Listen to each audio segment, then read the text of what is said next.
The Iranians feel that they have the upper hand, but obviously they want to try to preserve whatever advantage they have at the moment. And at some point, that was going to require diplomacy. They also have to be acutely concerned about the capacity of the United States and Israel to pick off members of the leadership. It's very tempting to say, okay, the IRGC has taken the driver's seat in Tehran. It is a very hardline organization.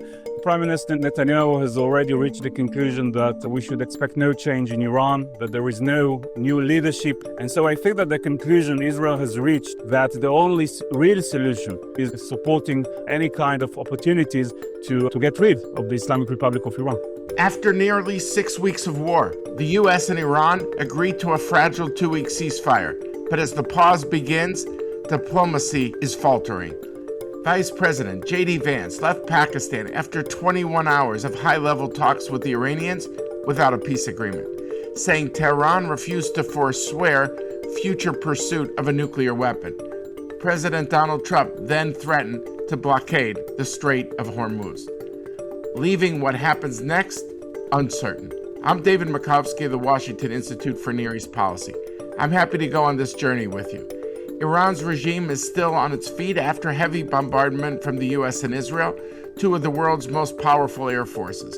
The Pentagon says roughly 90% of Iran's weapons factory was struck, and more than 80% of its missiles facility destroyed. Yet Iran retains leverage. It holds a stranglehold on the Strait of Hormuz. The UN says it has about 970 pounds of highly enriched uranium as well, apparently hidden below ground in bombed nuclear facilities. And after an Israeli strike killed Supreme Leader Ayatollah Ali Khamenei on the first day of the war, the hardline Islamic Revolutionary Guards Corps, the IRGC, has emerged as a dominant power in Tehran. To understand Iran's strategy in the ceasefire and what may come next, I spoke to two leading experts on the regime's internal dynamics.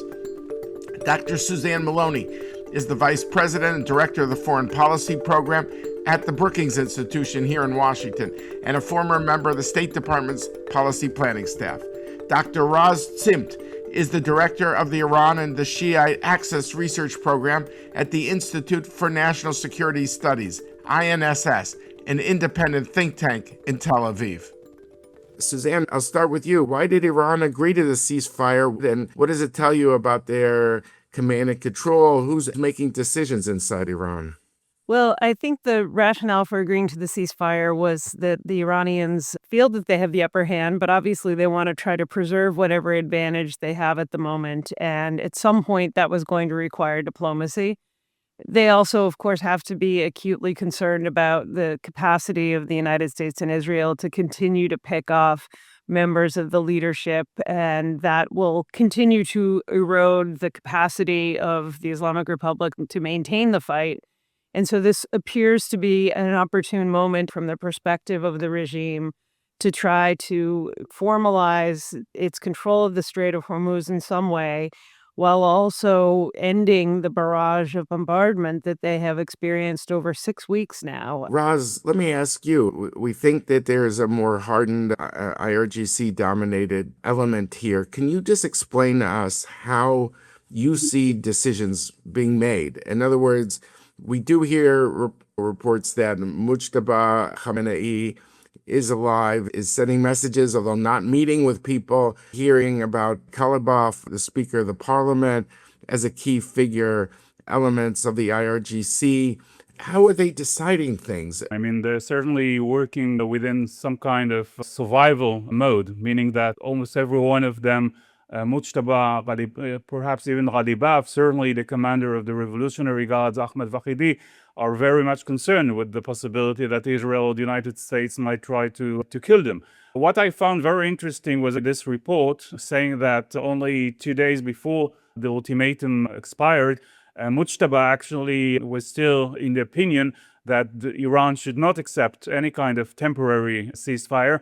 And then during the last 24 hours, he's changed his mind. If that's correct, it certainly shows you that not only he's alive, but that he can even change his mind and that the Iranian leadership can act according to the different dynamics. It's still very early to say how the decision making is going on inside Tehran. It seems very clear to me that they need the approval of Mujtaba for any kind of strategic decision to be made. It's quite clear that Ghalibaf is very likely the number 2 official right now in Iran, but I don't think that he can make decisions on his own. He probably has to consult at least the commander of the Revolutionary Guards, probably also the president, Pezeshkian. It's very tempting to say, okay, the IRGC has taken the driver's seat in Tehran. It is a very hardline organization. And I tend to agree, but I think that we will still have to see what are the dynamics between the different power centers inside Iran. For example, it's quite clear that Ahmed Vahidi is very hardline. It's also very clear that Pezeshkian and Arakchi, the foreign minister, tend to be more pragmatic. Ghalibaf, and I've been following Ghalibaf for many years, ever since he was the mayor of Tehran, he seems to be quite opportunistic and even pragmatic. At some point, he might side by the Revolutionary Guards.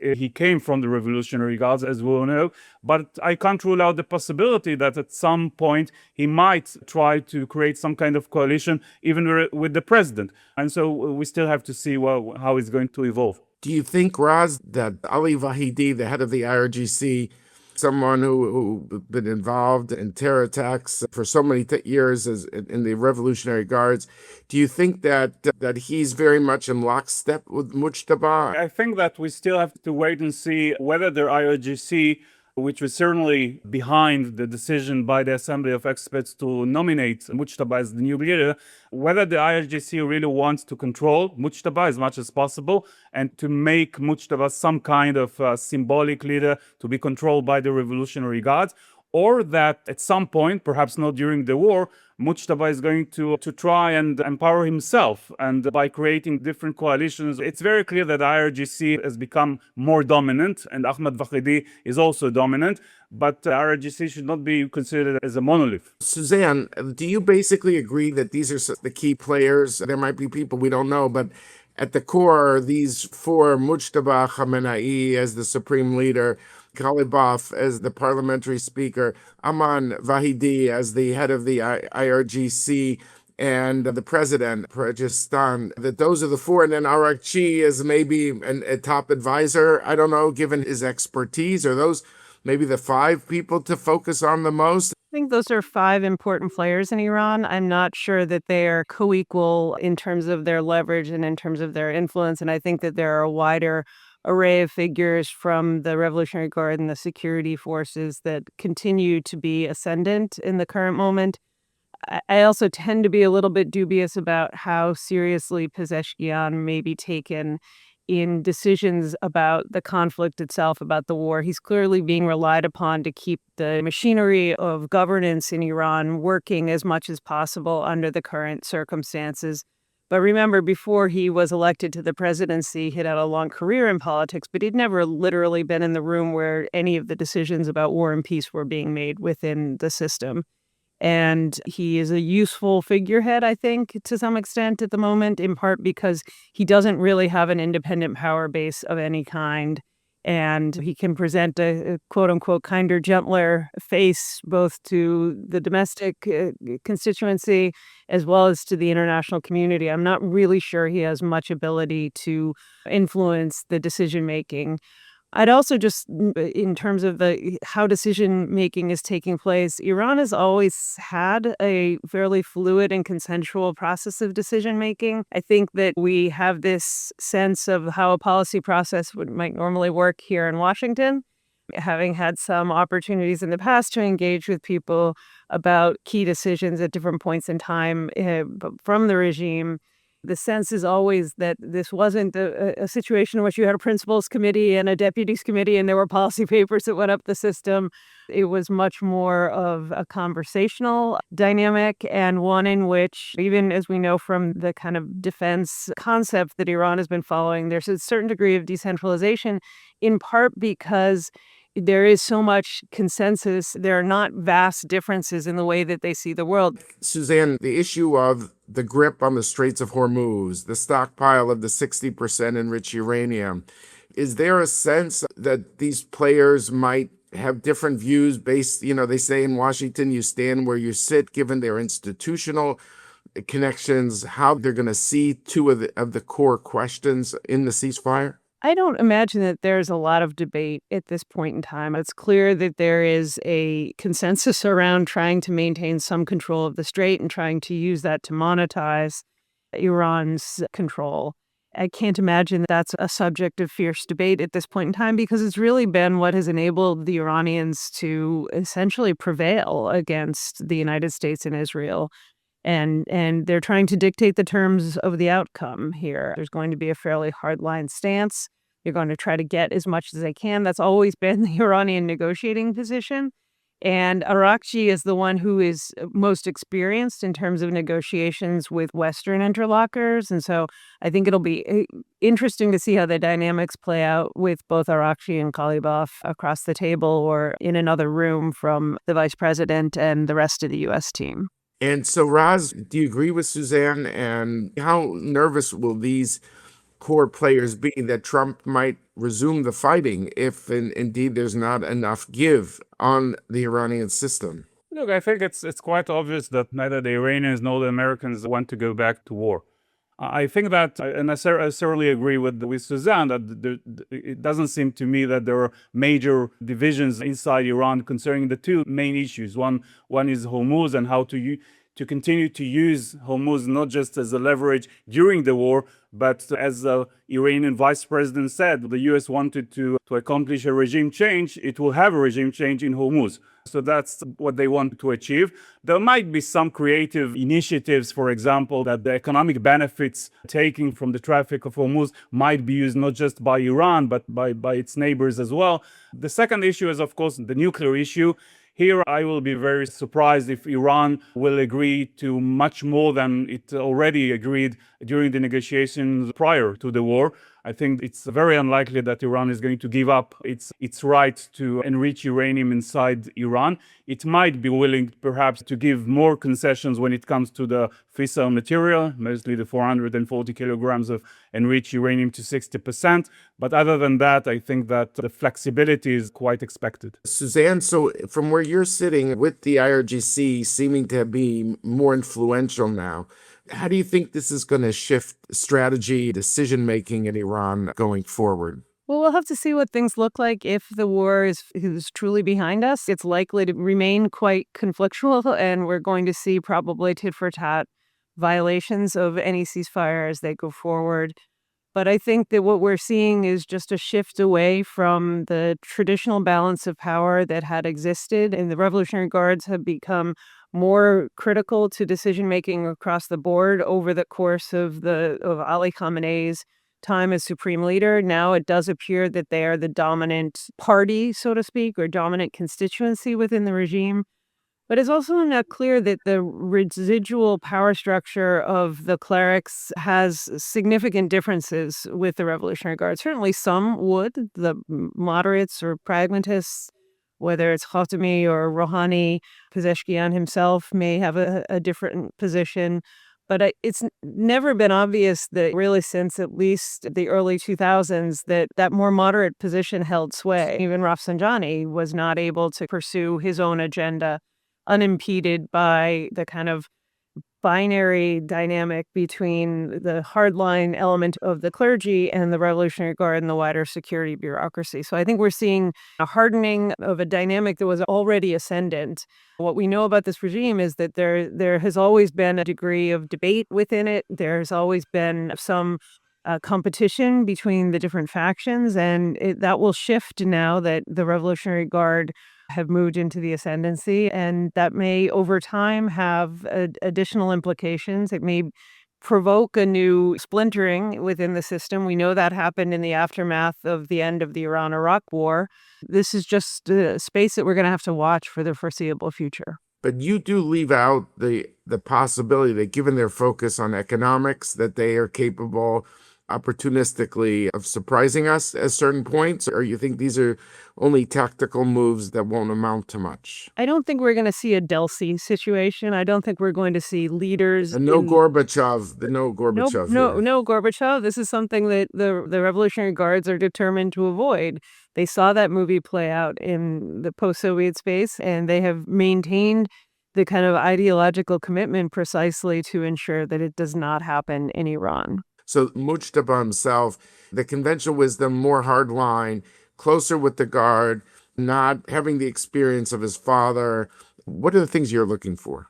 The most interesting moment it will be when we first see Mujtaba in person and what that looks like. You know, obviously they can pull together a pro-regime rally, but how does he conduct himself for the first time in any public way? And that's not really just since the war. He had almost no public presence before this set of circumstances, even though he was very well known and he was very active. So does he become more of a public figure? Is he engaging? What does that look like? Does he take on the position of delivering Friday prayers and lean into the religious nature of the role, or does he position himself more as a kind of a hybrid security and religious official, trying to ensure that he stays close with the Revolutionary Guard? In a post-war Iran, it's going to be very interesting to see how he engages publicly. All right, and over to you, Razan. The same question about Mujtaba. What are the things you're going to be looking for to get a sense of this new leader?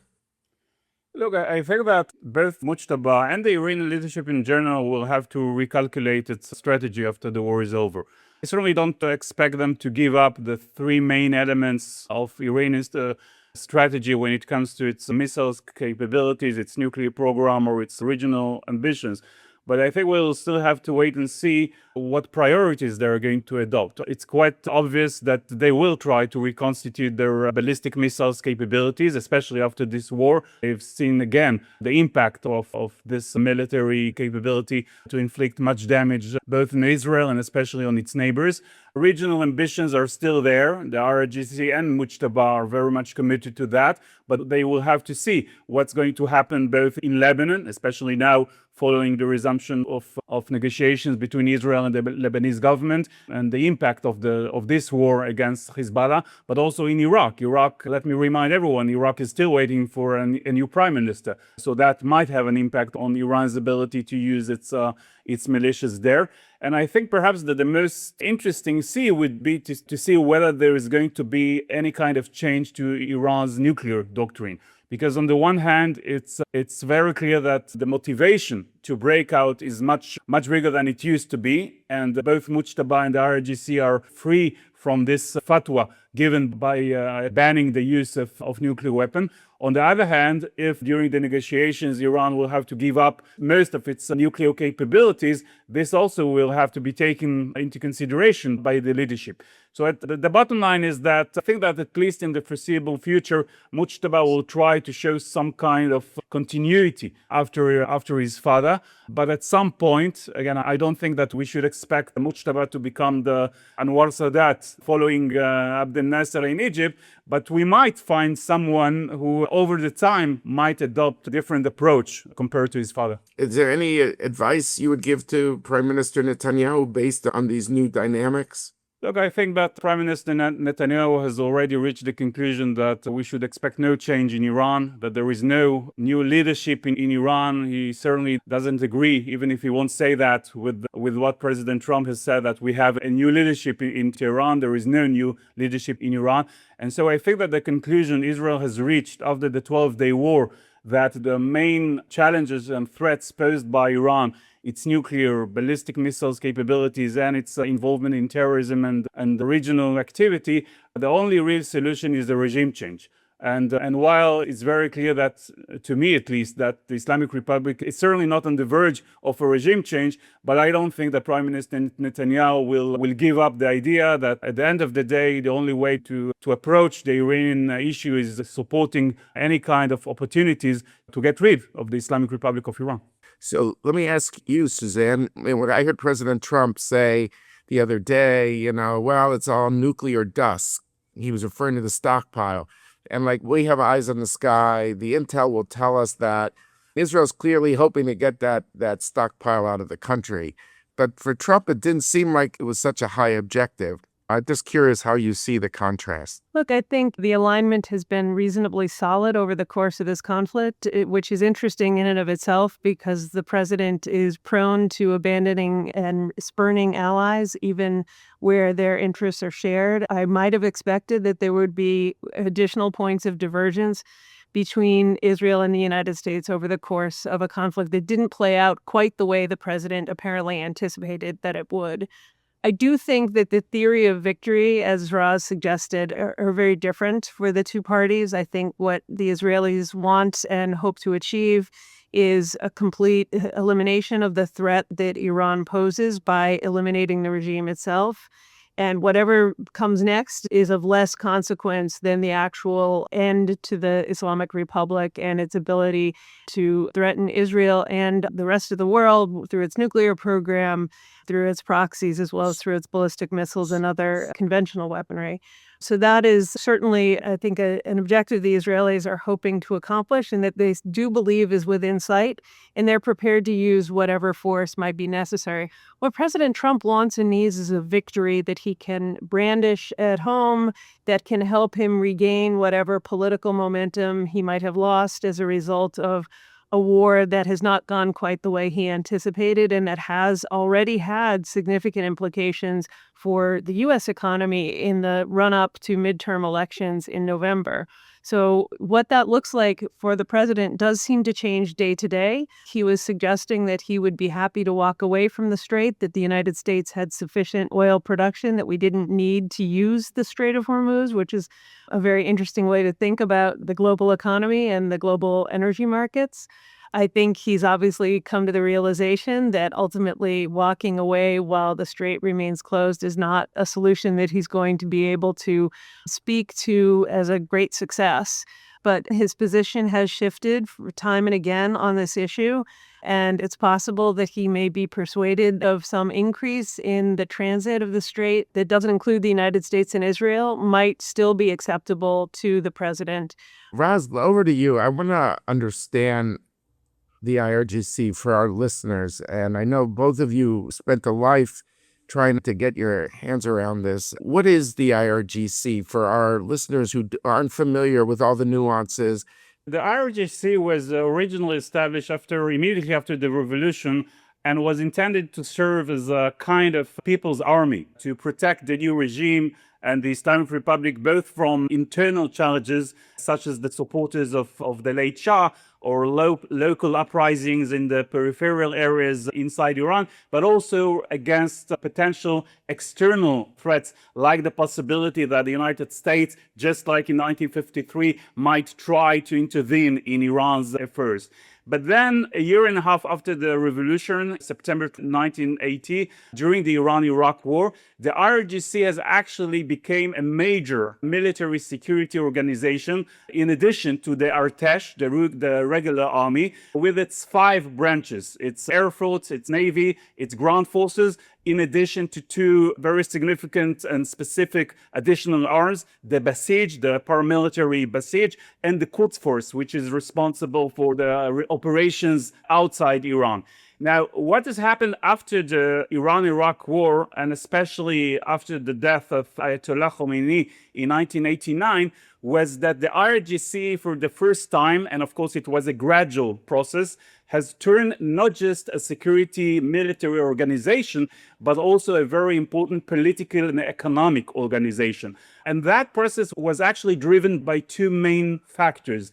The first one was the need to recover and to rebuild Iran after the Iran-Iraq war, and that was mainly undertook by the Revolutionary Guard's economic conglomerate, the Khatam al-Anbiya economic empire, which was expanded into major areas like infrastructure, energy, communications. And secondly, the rise of Khomeini was also a major factor because, unlike Khomeini, he was not able to rely on his personal charisma or his religious authority. So in a way, what was created was a kind of symbiotic relationship between Khomeini, who empowered the Revolutionary Guards and made sure to give them more responsibility. And the Revolutionary Guards, on the other hand, provided him with support and regime stability.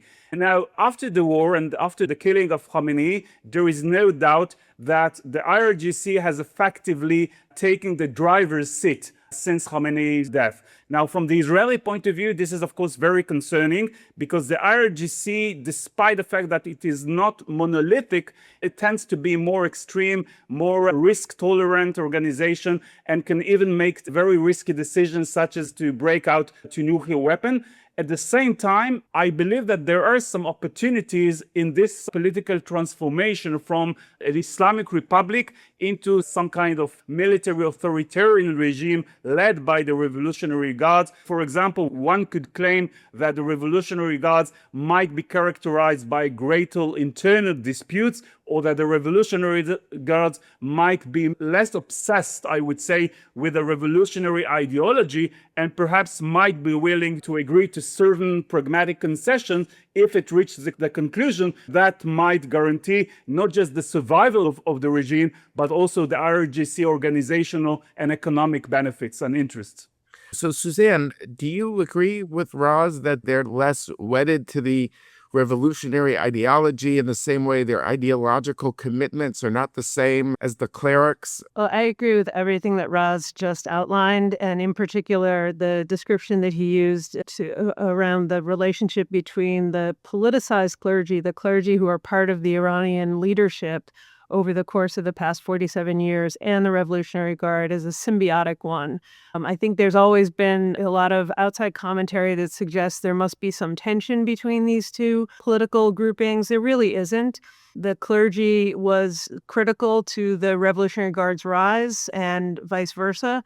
I think at this point, the balance of power certainly lies on the side of the Guard and the wider security infrastructure that would include the many other militarized institutions that exist within the Islamic Republic. But they have a shared conception of a state that would go forward, that would retain at least the kind of a veneer of a theocracy, but really, as Roz said, just boiled down to a deeply authoritarian state and a particularly corrupt one. Roz spoke to the economic interests of the Revolutionary Guard, and that is really the infrastructure of crony capitalism that governs Iran today. If they can preserve and potentially even expand those economic interests in a post-war scenario, then the Revolutionary Guard is going to be quite satisfied with the outcome. And I think that what we're seeing in the way that they've been handling the strait is with an eye toward not just ensuring the country's future security, but also ensuring its economic viability at a time when,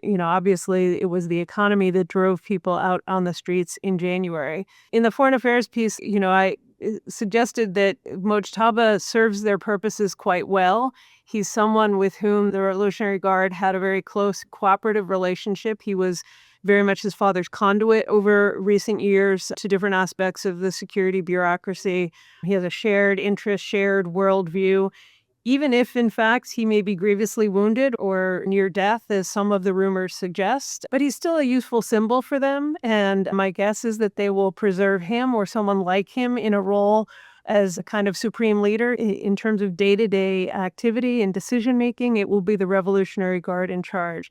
That distinction does matter, because we do know that Khamenei, even as he faded, remained influential around overall strategic direction for the Islamic Republic, and that Khamenei, despite his own authoritarian tendencies, despite his disinterest in any kind of reform, which he demonstrated over the course throughout his time in that position, Khamenei was perhaps a more cautious leader. He was, if not the author of a fatwa, he was one of the primary constraints on the decision to weaponize. And so with him having left the scene, with Mojtaba playing largely a symbolic role, the Revolutionary Guard will be, as Raz said, in the driver's seat, and in particular in the driver's seat around the future of the nuclear program, which of course remains a very significant concern for the international community. Okay, Roz, what does it mean that if they become more dominant, the Revolutionary Guards? It's very clear to me that we should not expect the Revolutionary Guards to give up Iran's core strategic goals, such as its nuclear program or its ballistic missiles or regional aspirations. I do think that when the war is over, there's going to be some kind of debate in Iran. What is the best way to provide, to address Iran's basic problems and crises? It's very clear that even if this war ends when the Islamic Republic is still intact and the Revolutionary Guards can still say, okay, we won the war, they're still in a very deep crisis, not just legitimacy crisis, which was even became deeper since this brutal suppression of protests in December and January, but also the economic problems are going to be even wider. So I think that at some point the Revolutionary Guards, and again, we might see some fractions and divisions inside this organization and perhaps some kind of coalitions between elements inside the Revolutionary Guards and outside the Revolutionary Guards. For example, Ghalibaf, the Speaker of the Majlis, or the SNSC, the Supreme National Security Council. And when this debate develops, and the Revolutionary Guards and the Iranian leadership in general will have to make a decision what is the best way to preserve the stability of the regime and the interests of the leadership, including the Revolutionary Guards. Just to understand, Raz, is the regime going to be able to brutally suppress in the post-war? At this stage, unfortunately, there is no indication that despite all the efforts made by Israel and the United States to weaken the Islamic Republic and the security forces in Iran, including through targeting of Basij and law enforcement forces, headquarters and checkpoints and bases, we have no indication that they have lost their ability to control Iran. We still see many arrests being carried out by the Basij, still executions carried out. There is still very significant military presence of the law enforcement forces and the Basij all over Iran. In some cases, they just relocated their headquarters to schools or any other civilian institutions. Now, I think that the main question is not whether we will see at some point the resumption of protests in Iran. I think the answer for that is probably yes, because as I said, unless there is a very exceptional deal between Iran and the United States, which would include sanctions relief, unfreezing of Iranian assets, the economic crisis will continue, will be even deeper than it used to be. So at some point, I do expect the Iranians to go back to the streets. But I think that the more important question would be to see whether the outcome of the next wave of protests, whether it's 2 months after the war or 6 months after the war, will be different than what we saw recently more than 2 months ago. There are at least 3 main conditions for any kind of protest movement in Iran to evolve into a potential regime change. One would be millions of Iranians in the streets. The second one would be to see some kind of organized coalition of different sections of the Iranian society working together for the sake of regime change. And perhaps the most important condition would be to see cracks and divisions and defections from within the regime, from within the security forces. And I'm not sure this will happen anytime soon. How do you explain that there have not been defections? You think it's a sense of they're cohesively committed to the Islamic Republic? I think it's a combination between a commitment to the Islamic Republic of Iran, especially in the higher ranks of the IRGC, the Basij, even the law enforcement forces. And in addition, they are very much dependent on the regime. And they know that if this regime is gone, their life might be in risk. President Trump is not going to give any kind of assurances for a high-ranking member of the Basij or the police in Iran. If you just decide to defect, I will give you a guarantee that your neighbors or angry Iranians will not take revenge for what you did only 2 months ago. And so I think that unlike, for example, the Egyptian army, which after the Tahrir revolution was able to move from Mubarak to Morsi and then to Sisi, the Revolutionary Guard is not just committed, but also dependent on the regime for their own survival. And Suzanne, what do you think is the likelihood of unrest after the war, and what is the role of the United States should that unrest emerge? I think Raz is exactly right that over time that it's entirely possible, perhaps even probable, that we will see new fissures, that we will see potential opportunities for political voice, because we know Iranians, deeply educated, very much desire some different alternative to this regime, and they've been willing to put their own lives and futures at risk time and again to go to the streets in considerable numbers. The historical success record for revolutions is relatively slim. Let's be very clear about this. And this is a regime that came to power through a popular revolution and has spent the past 47 years trying to ensure that nobody else can do what it did to the monarchy. So they have found every way to try to retain power and to ensure that street protests can't morph into something more significant. In terms of what the role of the United States might be, I assume it will be completely irrelevant, because this is a president who has made very clear he has no interest in democracy anywhere. And he has also, I think, at every point found ways to alienate the Iranian people. He posted on social media that a whole civilization will die tonight. That's hardly designed to win hearts and minds. And I think as the campaign has expanded from purely military targets to those that have civilian or dual-use purpose, the impact on the Iranian people is not going to be one that endears them to Washington or any American president. So unfortunately, I think we have not put ourselves in a position where we're going to have tremendous influence on shaping a course of democratic mobilization among the Iranian people. Back in January, when the protests were still underway and the president was beginning his social media hints of what might be to follow, I wrote in the New York Times that war would not be the way to advance a democratic outcome in Iran. We have tools. They're not particularly quick and they're not necessarily immediately effective, but there are ways that we have to help ensure that there can be some space for democratic mobilization. We just chose a different route with this particular outcome. Suzanne, before the war started, I think the Iranian president said maybe we could get $7 a month to help the people. Because remember, the unrest was fueled by the merchant class, the bazaris, and on the face of it, it looks like this is a regime that has no answers for its people. And so you wonder if over time, do you think it'll be hollowed out? Well, yes, this is a regime that has no answers for its people, but unfortunately, the way that the United States and Israel approach this conflict has given the regime some new answers, in particular the control over the Strait of Hormuz and the ability to export oil in greater volumes without sanctions and at a higher price. That was a gift to this regime, and it has potentially given it a little bit more of a lifeline in the aftermath of this conflict. There were many people, including many in Iran, who anticipated that in the aftermath of the disastrous and extremely costly war with Iraq, that the regime would collapse. That also went through a leadership transition not long after the end of the war. And instead, what the regime did was utilize these relationships with China, with Russia, with the rest of the world at a time when, at that point, at least Europe, there was some trade, and it simply did what it had to do to stay in power. I suspect that they will try that playbook once again. It will be far more questionable about its success. This is what they know, and they did it before, and they're going to presume that they can do it again. So, Raz, maybe give you the last word here on this, on the economics. Did they have any answer to their public, and do they care in terms of the future of this regime? I think they care because they are really very much concerned with the possibility of resumed unrest and protest in Iran.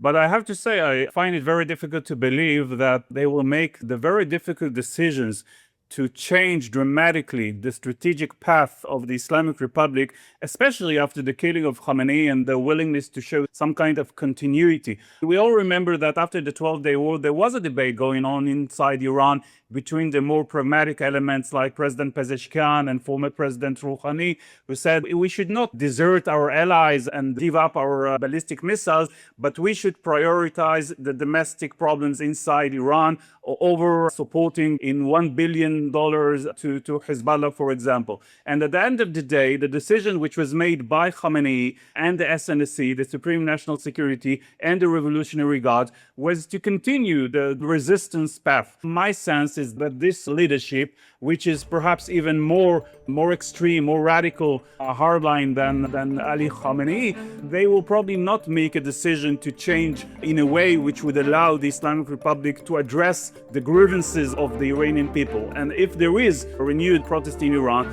they will just do what they did 2 months ago, use brutal force in order to suppress that. Well, I want to thank you both for a fascinating conversation. I could talk to you and ask you questions for hours, but I just really want to thank you both for joining us on this episode of Decision Points. Thank you both very, very much. Thank you. Thanks, David. Thank you again for tuning in to another episode of Decision Points. If you like this episode, please be sure to give us a 5-star rating and review to help us build our community. And be sure to subscribe and keep listening throughout the season. There's a lot to unpack. I'm David Makovsky.